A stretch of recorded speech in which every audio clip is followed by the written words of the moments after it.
students. Now in the last class we studied about power sharing among different social groups, power sharing among different levels. Today we will study about power sharing among different political parties, pressure groups and the movements. Please concentrate over this picture here. Now here power sharing among different levels, different social groups is fine, but these two have been similar. Unfortunately, it's a mistake. One of them will be power sharing among different organs of the government. Okay, so do not confuse over here and do not write two of them similar in your answers as well. This is just to make you understand. Alright, and I'm correcting it here. This part will be different organs of the government. Alright, now let's move ahead. Before understanding power sharing among different political parties, among different pressure groups, let's just understand political parties and pressure groups. What are they, who are they, and how they are formed, etc. What is their work, what is the major difference, etc. What are the major difference, etc. Now, if you see political parties and pressure groups, I have tried to give you a clear difference over here. Political parties are broad-based. They have a broad-based program. They cover many aspects of national interest. They work for the interest of the nation. Whereas pressure groups, they have specific interests. They work for the interest of the members who are part of their group. And that is why political parties, since they present the interest of the nation, they contest elections. They aim to control power. Pressure groups, they do not aim to control the power. And that is why they are not contesting elections. They never contest elections. And that is one basic difference between political parties and pressure groups. Okay?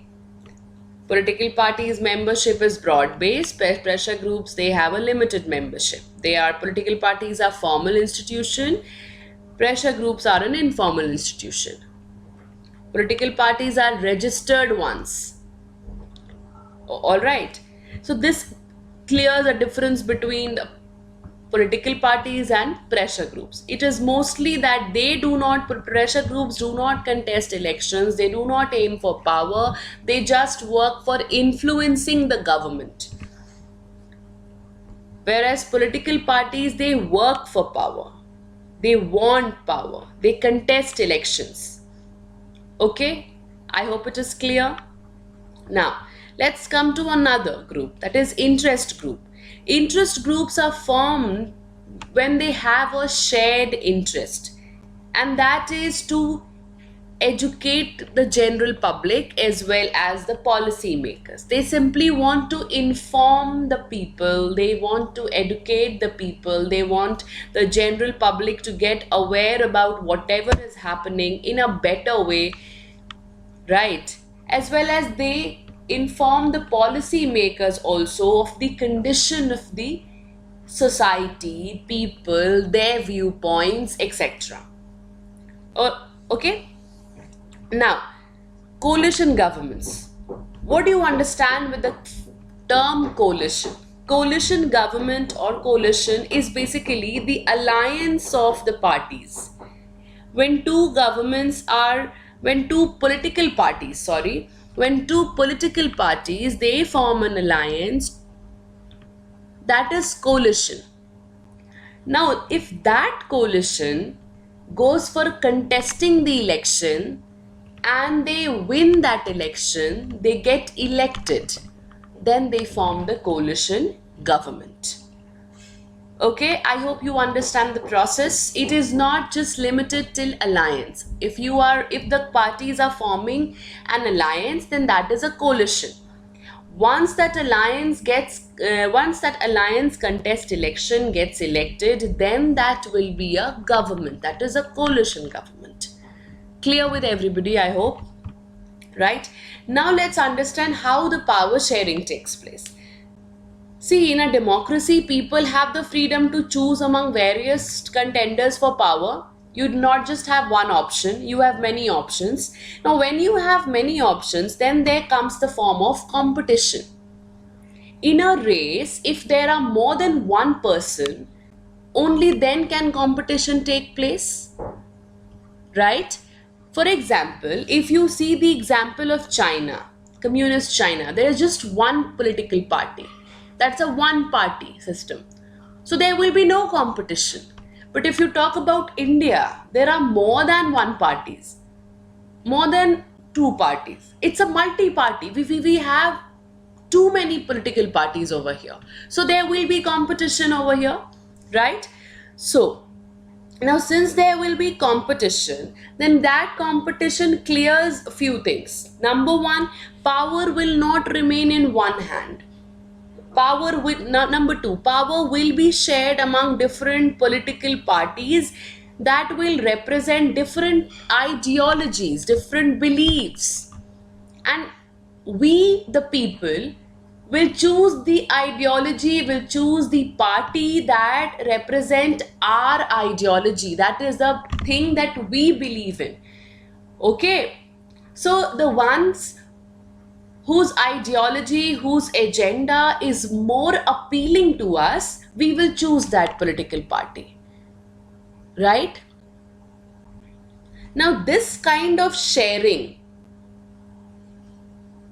amongst the different political parties can be direct also, such as when two or more parties will form an alliance to contest the election, and if the alliance gets elected, then they form the coalition government, and that is how they will share their power. The victory is not just for one party, it is for both the parties who are involved in the alliance.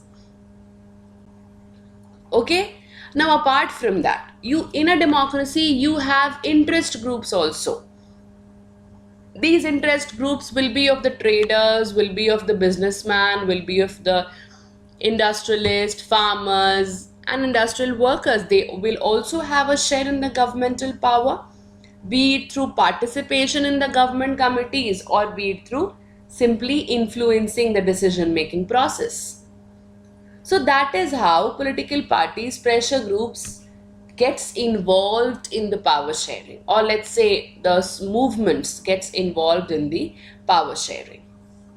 I hope it is clear with everybody. Now this brings me to the end of chapter 1 of civics, that is power sharing. Now let's just discuss about your queries. Few of you have queries related to your questions. Now, number one, this part, it is question and answer. This is just a display. This is just a way of how you will be writing your answers. Now, this is question number 19 over here, which you were supposed to get today. I have written the answers here. The question is of 5 marks. Question is how power sharing arrangements are seen in political parties and pressure groups. Okay. Now, this is the way you will write the answers completely from the book, word by word. Okay, 5 points.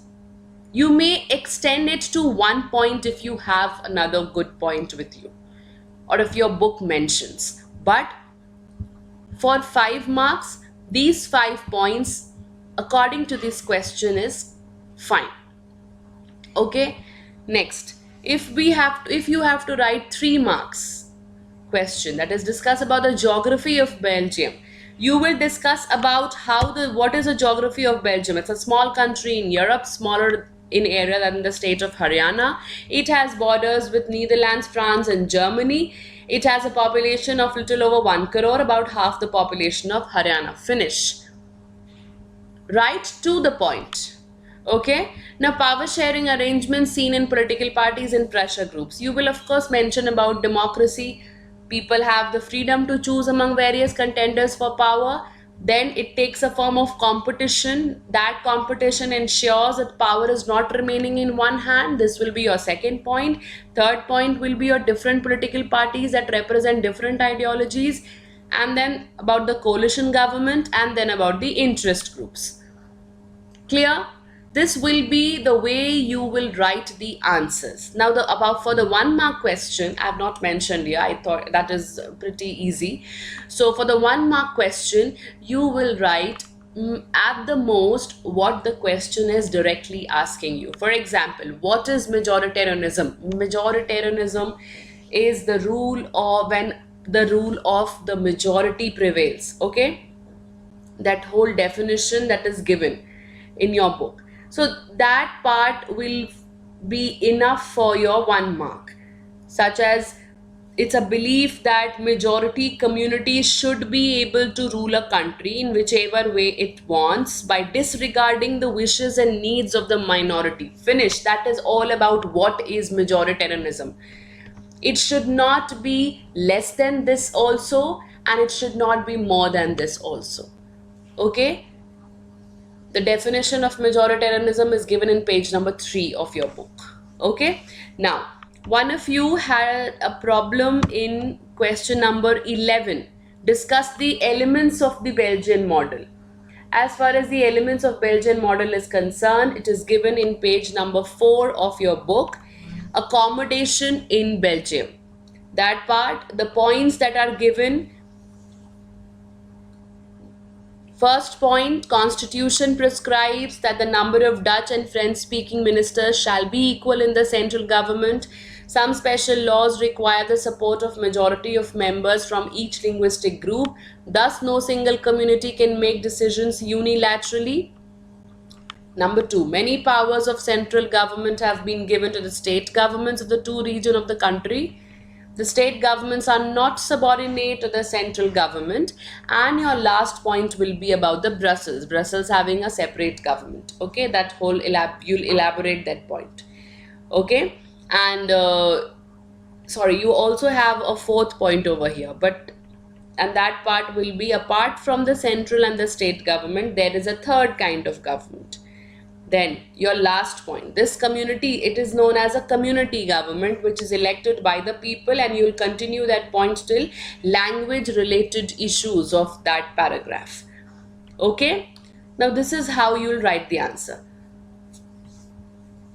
In the assignment questions here, I've given you all the questions that has been given to you by far, and this is because many of you had a problem in opening the file.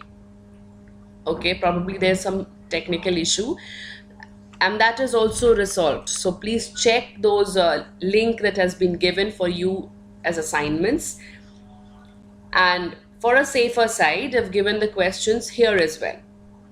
So please write all these questions as per the marks given to all of you.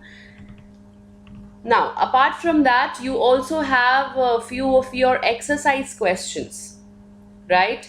Now, your exercise questions are almost similar to your assignment questions. It is just that your exercise questions, few are analytical, few are your work that is given here.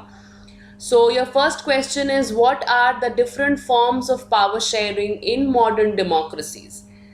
So different forms of power sharing will be, number 1, among different organs of the government. Number 2, different levels of the government. Number 3, different social groups. And number 4 will be your political parties, pressure groups and movements. You'll write these in proper sentences.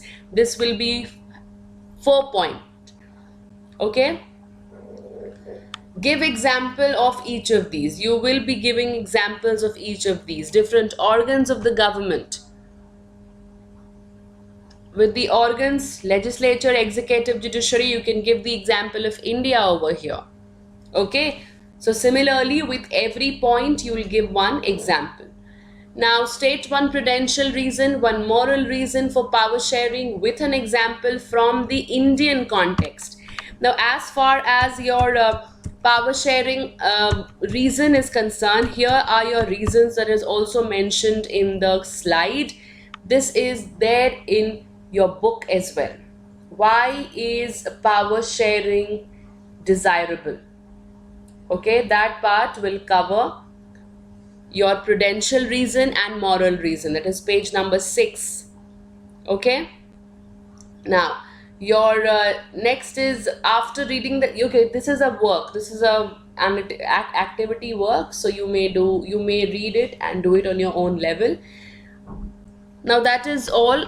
The other questions that are there in your exercise, if you have any problem, please let me know. All right. Now that is all with your chapter number 1. Please do your assignments, please write the questions, and if you face any problem, do let me know. Okay? So, thank you everybody.